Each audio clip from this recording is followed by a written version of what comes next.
Hey everyone, welcome back to the Questioning Behaviour podcast. As always, it's me, Merle, and my much better half, Sarah, who is currently drinking a cup of tea, but because you don't get video on this podcast, you can't tell. You're the dummy that don't believe in science. All your projects always be denying. You're the dummy that don't Now, having exposed Sarah for the tea consumptionist that she is, let's actually move on to our guest today, who is Lenka. Lenka, please tell the crowd, who are you, what do you do, and how did you get there? Good morning, crowd. My name is Lenka Fiala, and I'm an experimental and behavioral economist focusing on studying questions related to education. I'm just now finishing my PhD at Tilburg University in the Netherlands, and I'm moving to Lisbon to start as an assistant professor at the Nova School of Business and Economics. Dope. Congratulations on getting a job in Thank you. the year of COVID. Yeah. And not just a job. I think most listeners might know if they're somewhat academically inclined, but to move from a PhD to an assistant professorship and actually just completely glossing over the stage of postdoc, I'd say is quite the achievement. So then, of course, I have to ask, how did you do it? I guess I had a head start, to be fair. So it sounds dumb to start very early on, but basically already when I was 16, I knew that I was interested in behavioral economics. Okay. I got very passionate about books like Freakonomics or Predictably Irrational. Mm-hmm. And that got me basically to Tilburg as one of the great places in Europe to study economics. Mm-hmm. And throughout my bachelor, I did a couple of research internships that solidified my conviction that I wanted to do research. Mm-hmm. So directly after my bachelor, I applied for a research master, and from the research master, I continued into the PhD. And I guess what really landed me a job was that I extended my PhD a bit longer than would be common in the Netherlands, and I spent a full semester at the United States at the University of Chicago. Oh, lovely. Excellent. Wow. Was that all at Tilburg until it was at Chicago? Pretty much. Wow. Oh, also Okay. quite uncommon. Excellent. Right. So then, bit of an icky question, but given that you've done so many research internships, and you were research focused from a very early age, I would argue. How many publications did you accumulate before applying to an assistant professorship? It's a nasty question, but we all know it matters, and I will not pretend it doesn't. Oh, it's not a nasty question at all. I think it's completely fair. I have 2 published papers, and then I have, say, 5 projects that are in a reasonably done state, of which 2 working papers exist, and then I have about 3 which are much more early stage. Okay. Solid. Yeah, no, two published papers, I would argue, will get you quite far. So also congratulations on that. Thank you. So could you tell us a little bit more about your research area? It sounds fascinating. What type of questions are you trying to answer within the realm of education that are sort of behavioral economics and experimental economics focused? Mm-hmm. So right now I'm spending most of my time on 2 projects. So maybe let's highlight those 2. Sure. So the first one I'm spending a lot of time on is actually joint work with 2 people from the University of Chicago. It's with Joanna and John. And what we're doing is Which that... John? John List. Oh, no, fair enough, yeah. Yeah, I forgot he was in Chicago. God, the memory of this goldfish. Anyway, your project with John. Right, so what we are doing is that we're using data from an older field experiment. Mm-hmm. And what we have in the data set is basically how students interact. So we have their friendships and we have their other social connections. So for example, whom they would approach for help with homework. And these kids were randomized into different treatments to help them boost their either cognitive or non-cognitive skills. And so what we're interested in, how does basically treating your friend help you improve your own skills? So are the friends complementary? Does really helping with homework help your friend improve? And so we're now digging into this rich data set. So that's very exciting. Okay, cool. What are you hoping to find? So far we've mostly done the descriptive part. So we have looked at who becomes friends with whom. And we found that perhaps unsurprisingly, similar kids become friends. not only in terms of demographics, but also in terms of skills. So students who are very good tend to flock together. Actually, what's remarkable is that the one thing that we do not find similarities on is personality measures. Oh. So I'm not sure if we should interpret it as, well, personality doesn't matter, or Big Five is pretty noisy as a way to measure personality. But either way, it's striking that that's the one thing that stands out. Yeah, or maybe sometimes different personalities can be complementary. Could be. In that case. Okay, that's really interesting. And that's the only sort of metric that you found that people don't sort of use, like homophily, and don't sort of gravitate towards people with similar outcomes. Exactly. Interesting. Wow. Okay. So what would be the sort of the headline takeaway if you find what you hope to find from this paper? Is it that sort of interventions? Is it about spillover effects of Yes. interventions? Okay. It's very much about spillovers. So also partially what's motivating us is that sometimes it is not possible to treat everybody. So Sure. would it make sense to pick out some specific people to treat? Because they will be able to pass on the treatment to others. Fair enough. Yeah, that sounds very much like a sort of network analysis. Is Yes. Okay, I'm connecting the dots here very slowly. Yeah, we're catching on to you, Lenka. We're grasping what you're doing here. Good. Fantastic. But that's only one project. You mentioned that at least 2 were active currently. Yes. Well, many of them are active, but Sure. there's only so many I can spend my time on actively, too much. And the other one is actually what was my job market paper. So in that paper, what I was looking at is, why is it that role models are so effective in making people change their mind about something, and so either improve their aspirations or make them change a career path. So what is it that really makes you tick about role models? Now, that's, of course, a massive question. Yes. And so I decided to simplify that quite a bit. Okay. And what inspired me was basically Kamala Harris becoming the vice president of the United States. And basically Twitter was filled with people saying, "Oh my God, look, baby, she looks like us." And so what resonated with people is that she was the first woman to get into such a position, and even more so, woman of color. And so this aspect of being somebody who looks like you seemed very important to people. And so that's what I test in an online experiment. I test whether it matters to you that you specifically know that a person of the same gender has been able to succeed on a particular task. And I want to know whether that changes your beliefs and whether that changes your behavior and performance on the task. Okay. And does it? I have run the experiment, and what I find is that you're able to change people's beliefs relatively easily. Oh. So they're able to understand, if you give them statistics about successful men and women, what's the likelihood of success of men and women on this task. But what is much more difficult to change is actually their behavior. And so now my working hypothesis for the result that I find is that people say, well, sure, these successful people have been successful, but I am different, and this does not apply to me. Aww. And so what I'm worried about is that you need much more similarity than just gender to actually relate to the role model. And so then, of course, the next big question is, how much do you need? Do you actually need to see the person in flesh? Because that makes for a very complicated and expensive intervention. Or can we just do, say, with a picture? Because if a picture is enough, then we can easily scale it up and help much more people. Yeah. Yeah, and it's an interesting question about how similar does that person need to be, and along which dimensions of similarity.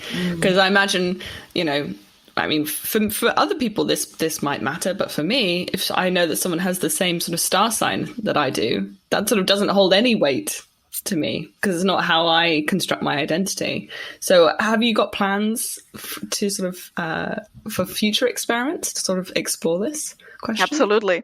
So I'm actually trying to find a co-author for this. I have a few people I've talked to, and basically what we want to do is to really run a field experiment, and so go into schools, probably middle school, high school, and we are interested in asking first the kids, what kind of role model are you looking for?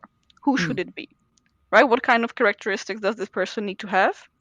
And then we want to ask older kids and say, well, you now have the possibility to influence your younger peers. You can tell them about your journey and inspire them to accomplish something. And then, of course, we want to do the matching and see, does it matter that the person closely matches what you thought was the ideal role model? Okay. So people sort of have a prototype of what they think their role model should look like. And the question is it actually the right one? Right. Yeah. Okay. Interesting. Very interesting. Okay. So it sounds like you've got a multitude of interesting projects to choose from. And you said you had sort of 5 papers that were sort of at that point where they're almost done, 2 working papers. How do you manage your time? It just, I'm just my jaw's on the floor. I think I'd need 5 versions of me working at once to get that kind of output that you've got. My friends say that I have German efficiency. I'm very good at planning and scheduling and sticking to my plans. But it also means if something goes wrong, I get very anxious because it already messes up the rest of my day. Sure. But then I guess the question remains, how intensely do you plan? Do you still aim for a 40-hour work week, or are we looking at 70 hours here? Realistically, we're not talking about a 40-hour work week. I didn't think we were. No. So talk me through this. We're taking a few steps back. You knew from the get-go that, behavioral and experimental economics, because you do both, it's quite an important distinction, that was it for you. You went through your undergrad, you went through your master's, you did the PhD at Tilburg, which you're currently finishing up, and you already have a plan to move on, so good for you. But with what mindset did you enter the PhD? Because if you entered the mindset with a German efficiency mindset, and the PhD is not always that nice, structured, sticking with your plans and ambitions type of program. So what was that transition like for you? So you're absolutely right that a PhD can be very messy and things will not go according to the plan. However, you can make that part of your plan. And so if you're starting up a lot of projects, inevitably some of them will fail, especially when you're doing field experiments, but then you have a backup. And so I was very lucky. So when I started my research master, there was an older PhD student in Tilburg who guided me through the process and told me what are the broad things I should aim for if I want to have an academic job. So shout out to Janka Batek, who is now at the University of Melbourne. Okay, shout out noted. Seems like a very good... I think a lot of people underestimate how important it is to have this type of mentor or a guide, and it's always really, really good to have one. Absolutely. So he really told me about the dangers of basically just getting stuck in your own bubble and not reaching out to people, not getting feedback on your ideas or taking feedback too personally, and really just being open and traveling if possible. Of course, these days it's more difficult, but networking and just generally trying things, because the PhD is the perfect time to learn and to fail and start again. Yeah, and then hopefully launch yourself into a fabulous assistant professorship with now all the knowledge so that you do not fail with God knows how many projects. You'll fail some eventually, right? Yes. That happens. Yeah. I think that's a very healthy attitude to be well, you should be failing in the PhD, otherwise you're not pushing yourself hard enough in a sense. So what was your experience of failure like in the PhD? Was it quite varied, or were there sort of 1 or 2 moments that sort of stick out to you? Oh, there were so many moments of failure. I think if you ask my advisors, they might tell you about different ones. But what stood out to me was really, after I came back from Chicago, I really felt like I pushed myself maybe a bit too much. And so I needed some time to recharge. But then also the pandemic hit. So I found it very difficult to find solid ground again and to just not be stuck working, but also to do other things to relax. So finding that balance was very difficult. And I actually reached out to the university psychologist. We worked together. And I think it got me into a much healthier mindset. Right. No, that makes perfect sense. Now, for me to have a slightly better idea, time-wise, what's happening. So, when did you start your PhD? When did you go to Chicago? When did the pandemic hit relatively to your PhD? And because you said you extended the PhD, so this is longer than the 3 to 4 year process, which it normally is in the Netherlands. Mm-hmm. That's correct. So I started the PhD in 2016. Okay. So 5 years ago. There you And go. I went to Chicago first in 2018 and then also in 2019. That was a bit shorter visit. Okay. And, well, we know the pandemic hit 2019-ish, 20 then. Yeah, start at 20. Exactly. So actually in the Netherlands it hit relatively early because we do this carnival stuff in February. And so all the students went to a carnival, got don't hate on the infected, and brought it to carnival. the university. Yeah, carnival. I think large, from what I remember, because I'm Dutch and I'm from the south myself.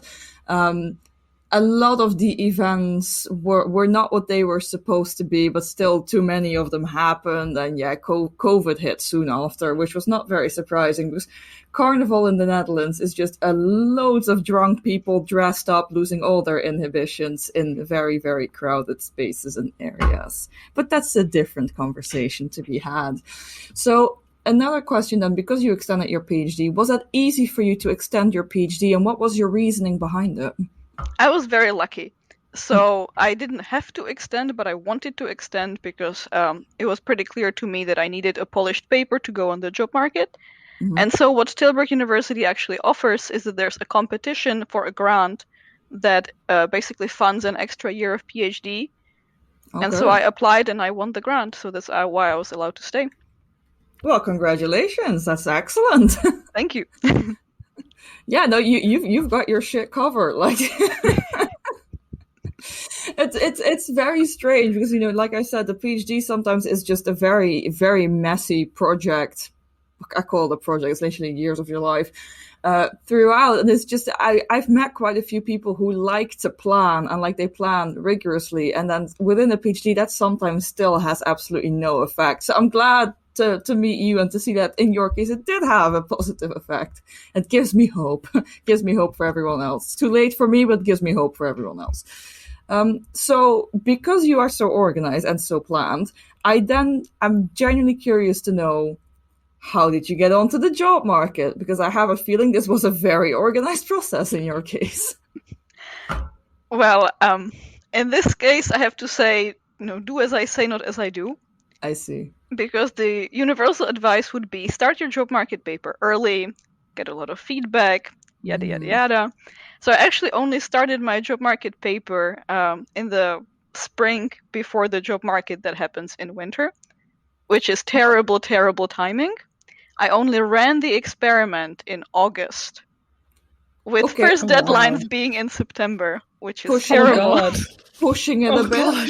I'm getting secondhand anxiety thinking about that. There was a lot of anxiety involved, indeed. But basically, in September, I had the first version of the paper, and that's more or less what I had to run with because I had nothing else. I polished the paper until October, which is when most of the deadlines are, and I somehow survived the winter. I was, of course, because of Corona, this was very different with the virtual interviews. And I suspect it also influenced the number of jobs and the kind of availability. But I got very lucky and I had very pleasant interviews and flyouts. And in the end, everything worked out. But I have to say this was also to a great extent because of my mentors and my co-authors who were willing to pick up the phone, make calls, and make sure that my application stood out from the pile of, hundreds and hundreds. Yeah. So how many jobs do you think you've applied for, and were they exclusively academic? I applied for about 120 jobs, and all of them were academic. Damn. Yeah, this high number we see quite often. I think it's quite known from academia that you have to hit that 75 plus mark, sometimes 100 plus mark. That's quite well known. So how did your mentors and your supervisors support you? Because that's really quite an important aspect, I'd argue. Absolutely. So we coordinated recommendation letters to make sure they complemented one another. And then, of course, the people supported me by reaching out to others they knew at different institutions, saying, hey, we have this student on the job market. she's working in your field, you might be interested in looking at her application. But also, actually, Joanna Jensen from Chicago was extremely supportive during the entire process, and she was kind of helping a bit more on the, grounding aspect of things. Yeah, fair enough. Also very important when you're going through this process.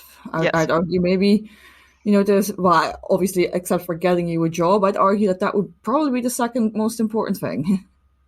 Indeed. And based on sort of, I guess, you and sort of your cohort, or the cohort below you, sort of all going on the job market, was that something you saw that everyone had, like their mentors reaching out to make their application stand out? Yeah, I'm afraid this is still relatively uncommon. So many students don't know that they should ask for this kind of support. And many of those who know that they are supposed to ask don't really have all that many people to ask. And so, of course, their supervisors will be reaching out. And in Tilburg, we have something that we call the Job Market Committee, which is a number of professors across different fields who are trying to promote the job market candidates. But of course, if you have a rich network of contacts, you will have much better reach. So to take this a bit more practically, imagine that PhD students are listening, and I'm pretty sure they are. I think it's actually quite a large chunk of our demographic. What advice would you give them on just trying to accumulate this type of help and support? Because I would argue it's quite a valuable resource. Absolutely. There's many steps that you can take. I think number one would be talk to people. And whether that's at summer schools, conferences, whether there's an external speaker coming to your institution, when you're going on an exchange, put yourself out there and don't be afraid to approach people, even those who are much more senior than you. Go to conference dinners and socialize, and don't be afraid to talk about your research and ask for advice. Yeah, that all seems really straightforward, easy to apply advice. Of course, a bit more difficult if stuff is online, but definitely not impossible, I'd argue. Actually, I have a tip for that. Oh? So sometimes it's really difficult to meet somebody, and whether it's because we have a pandemic or because you're going to a large conference and there will be hundreds and hundreds of people, but you know that there's somebody that you really want to meet, what I like to do is that I always check the schedule and I say, well, dear XYZ, we seem to be working on similar things and I'd be really interested in talking to you, but I'm afraid that we won't run into each other by accident, so let's coordinate and let's meet at the registration desk on the second day of the conference at 8 a.m. and let's get coffee together. As organized as it gets, I would argue. Yeah. Precisely. Yeah, very efficient. That's really good advice. I'm definitely going to actually act on that one myself, I think. It's a good little nugget of advice. If I could ask you a bit candidly, I mean, you sort of alluded to sort of struggling a little bit during the PhD, not being invulnerable to the fact that it's a really tough process. And even though you framed it as like one of your failures to sort of, need to take a break and sort of struggling to get that boundary between work and not working, can you be candid about sort of mental health during the PhD? Was it something that you struggled with? I know I did, or I am. Obviously, if you don't want to be candid, you don't have to be, and I can cut this out, but... I certainly had my ups and downs, like I think most people. What really, really helped me is that I had a wonderful office mate, Thijs Brouwer, who is very outgoing and very cheerful as a personality, also a behavioral scientist. And he really helped me realize sometimes what's important and that I was just overthinking or overstressing about things that didn't matter in the end. I had lovely supervisors who always provided perspective, saying, of course, you're now disappointed that something didn't work, but, look at everything you've done, you'll be fine. And many people supported me in this, saying, we're not worried about how you will do on the job market, even if this job market is more difficult. So it was really important to have this outside perspective, but of course that doesn't mean that there isn't a mess in your head, right? You can be as organized as you want to, but you can get stuck in these loops. of doubt and depression, I had a moment where I really considered dropping out of the PhD, and that was partially because of the job market paper being so late. I felt that there was no way I was going to make it. But then really the department stepped in, and many professors reached out to me and reassured me and helped me polish the paper in time. So really it comes to having others around you who can help. I mean, I have to say that either you are one of the luckiest people I've ever met, or Tilburg University is one of the best universities I've ever heard of. I am aware of Tilburg University as because I am Dutch, as in being a great university, but like this must be the most supportive bubble I've ever heard of. We have a wonderful experimental group, and we know each other pretty well. We go out for drinks, and when that's allowed. Sure. So I was very lucky by choosing this institution in the first place. Yeah, sounds good. Yeah, and I think it's one of the things that people sort of have a statistic in their head. Sort of 50% of PhD students will experience, I don't know, mental health illness during their PhD. But it's maybe not something we're sort of talk openly enough about. And I think you basically touched on something really important, which is like, having that important social structure around you is really fundamental because I think we all tend to sort of work a little bit independently in academia, and we're quite sort of internalized. So no, it's really nice to hear that other people struggled, but also that it was okay in the end and that you got through it. So, absolutely. I bet we should normalize the this. PhD. Yeah, I think we should normalize this a bit more. That it is okay to struggle, and it's okay to say that I have a problem, and it's okay to take a break. It's okay to ask for help. And I think there's still far too much judgment, especially in some communities. And I don't really understand why we should be judging that somebody is just not feeling great. Fair enough. It's a nice kick in the teeth for toxic academia, which is a social term I am now coining. But in general, we've discussed quite a lot of practical advice already. But if you had to nail it down, what advice would you give to like a younger PhD student who's just getting in on the game and just trying to figure it out? Maybe related to mental health. One person once told me, and I forgot who it was, otherwise I would give them credit. Everybody who is doing a PhD is smart. You will not stand out by being smart. Fair. Be kind. Aww. Kindness will open doors, will give you feedback, and will make everybody happier. That's beautiful. I want to live in that world where people choose to be kind in academia. Especially in an economics group. True. No. True. So it's sort of in the vein of being a bit philosophical. What was one thing you learned on the PhD that you were not expecting to learn at all going into the process? Oh, that's difficult. I guess what I didn't expect is that I needed to find a way to relax. Because during the bachelor, I was one of those students who, easily gets straight A's and is bored and needs something else to do. Sure. During the PhD, I really needed to work hard. And I needed also a way to completely separate my brain from my research. And what I found that works for me is that I do circus acrobatics. So I actually became a performing circus acrobat in my free time. Okay. No, I think that's really true. I think a lot of students who start the PhD have sort of been used to being the smartest person in their classrooms.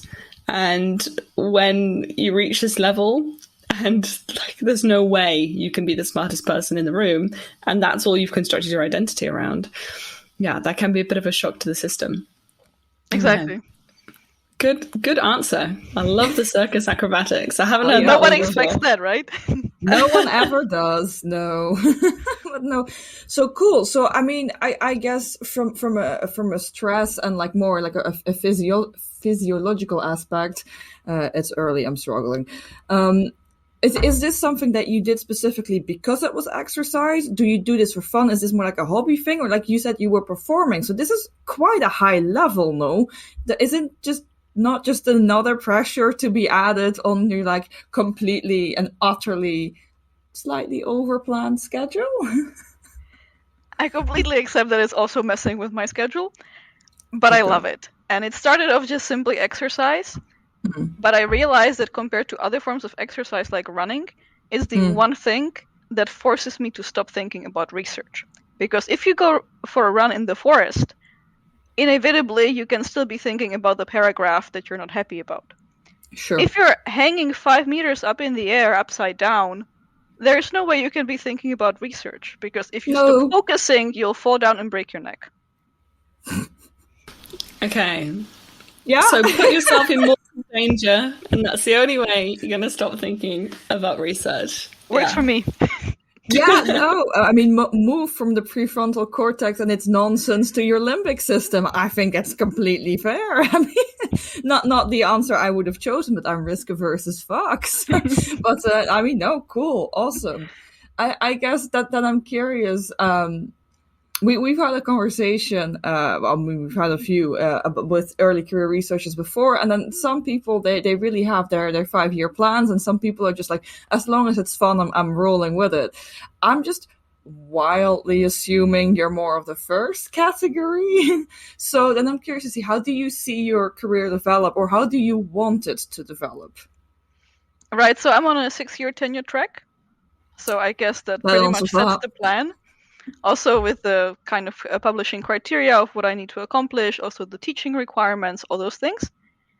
Of course, I'll be applying for grants like everybody. And eventually, I would like to have my own research group running field experiments to change the world for the better. Dope. Yeah, that is a 6-year plan that just nailed it in essentially one sentence. I think your friends are right with regard to your efficiency. I can confirm this. Excellent. So it is academia all the way for you, but then I suppose you already knew this when you were 16. Pretty much. How does a 16-year-old get to this idea of like, I'm gonna be an academic by 16? Yeah. You know what I was doing by 16? I was like, I fucking hate high school. And like my main concern was like, I don't know, my friends and like dating cute boys, because I am that much of a stereotype of myself.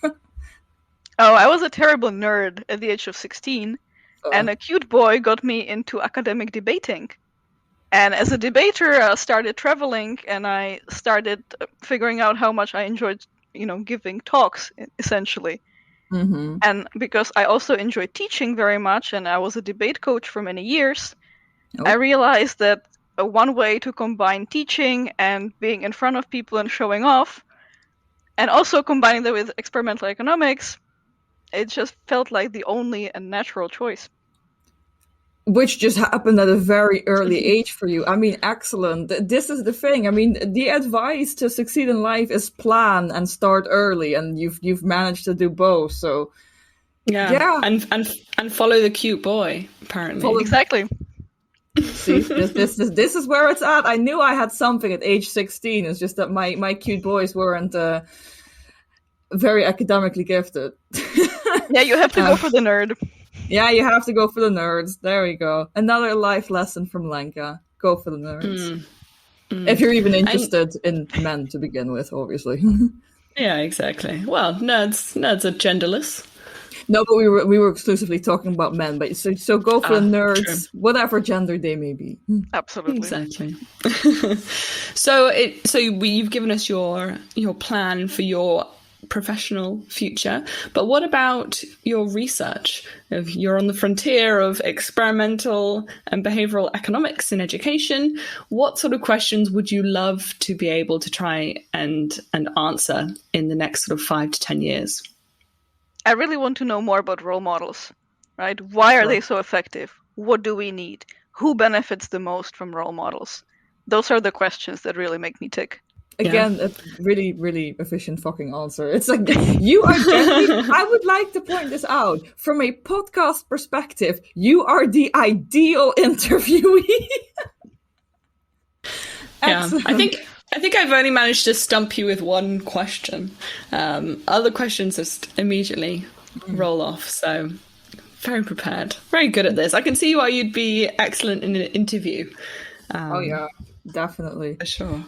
So a question with a bit more leeway on either side, I suppose. So please go ham on this one. We know what you want from your professional career, both with regards to your research and yourself. How do you see behavioral science or behavioral and experimental economics develop? And what do you want to see in that type of development? I think what we already see is that there is much more focus on solid science in the sense of pre-registration and being very open about when things don't work out.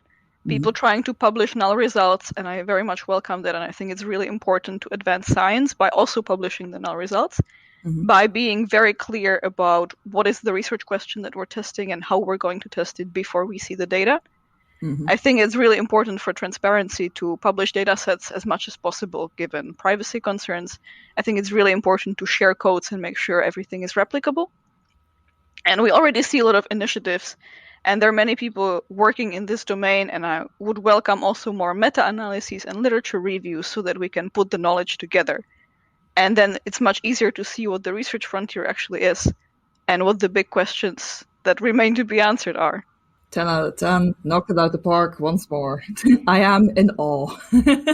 But no, fair point. I'm especially happy with a lot of the pre-registration stuff going on. I am a massive proponent of open science myself, because, we don't really need another replication crisis.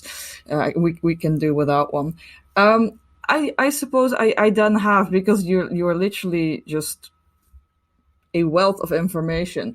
Another thing that I would like to know then, coming a bit more back to the PhD, what is the biggest mistake you think that either you or someone in your cohort or, that you are aware of, that a PhD student can make and how to avoid it? I think a big mistake can be finding the wrong supervisor. So people who don't really check what their supervisor is like as a supervisor, so only looking at their publications or only seeing what they are in class. But I think it's really important to also talk to their students and say, how does this person approach supervision? Is it really hands-on or is it more distant? Would you meet often? What kind of feedback are you getting? Because I think once you have a terrible match between the student and the supervisor, it's bound not to end well. Fair enough. Yeah. That seems very fair. So how would you argue that people can work around that? I mean, you might have been rather lucky, although lucky is not the right word with the amount of planning that you do.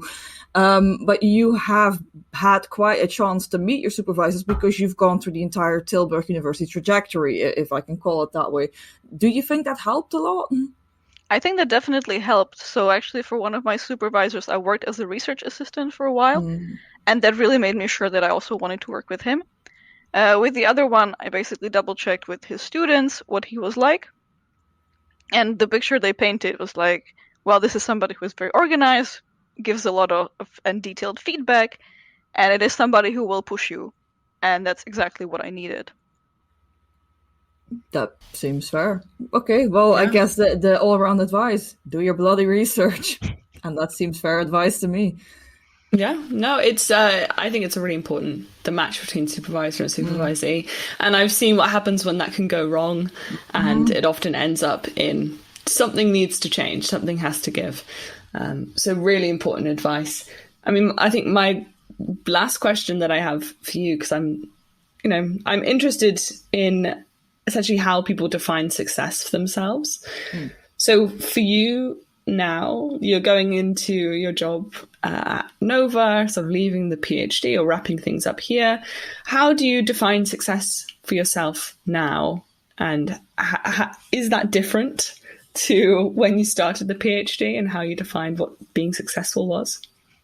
I think when I started the PhD, I felt that every project had to succeed, i.e. result in a great publication. And I also felt that everything had to be perfect. And I don't think that's feasible, and that only creates a lot of unnecessary stress. But what I'm trying to do is not necessarily be the best teacher in the world, but be the best teacher I can be, for example. So when I'm supervising students, what I'm aiming for is that they can learn something and it's a positive experience for them growth-wise. When I'm doing research, I'm trying to do research that can make a difference, that's somehow relevant, and that is solidly done such that other people can build on it. Whether or not the particular result is flashy and is interesting for the media is secondary. And whether or not it gets published in a nice journal, it would be great for my career if it did, but not everything will end up that way, and that's okay. No, thank you. I think that's a really good and interesting answer. Yeah, I'm glad that you're not defining your success by how many publications you have. In 4-star journals. Yeah, it's a very dangerous way to go. Mm-hmm. Exactly. Yes. There's a song that would go, well, next stop is therapy. So. Yeah. I feel that. I feel that for sure. Okay. Well, thank you so much, Lenka, for coming on and sharing so candidly and so efficiently your insights and experience. It's been great to learn from you, really. But before we wrap up, if the listener wants to find you after this episode, is there anywhere that they can go? Anywhere, anything you'd like to plug? Please plug it. Sure. So the easiest way to find me is just to go to my website, lenkafiala.com. Very simple. I'm also on Twitter as Lenka Fiala. So if you want to connect, I'm always happy to talk. If you're a graduate student and you're looking for advice, I'm also always available for that. And if you would like feedback on your job market paper, please send them in. Oh, wow. Yeah, repaying the favor. Repaying the favor. Yeah, right. But that's how you do it, with kindness, repaying the favors that were granted to you. Exactly. Like just pass it on. Pass it on. Okay, perfect. Well, thank you so much, Lenka. It's been an absolute joy to speak with you today. Thanks for having me.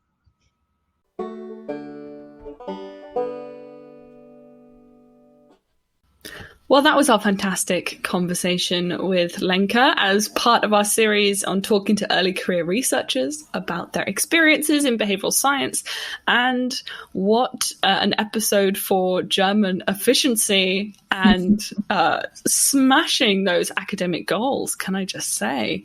Incredible. Absolutely. It's I always really enjoy talking to people who are like generally incredibly organized, because it makes me feel a lot less weird about myself, because people always just laugh at me.